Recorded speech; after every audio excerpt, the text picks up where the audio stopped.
Sebab tu ada ulama sebut, seandainya umat ini mengetahui kelebihan berselawat, nescaya mereka tidak berzikir melainkan selawat sahaja.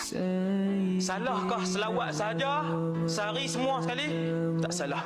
Sesiapa yang berselawat kepada Muhammad sekali, apa kelebihan dia? Allah berselawat kepadanya 10 kali. Tuan-tuan perasan tak? Semua zikir Allah bagi ganjaran ni, ganjaran boleh. Allah boleh tentu ganjaran dia.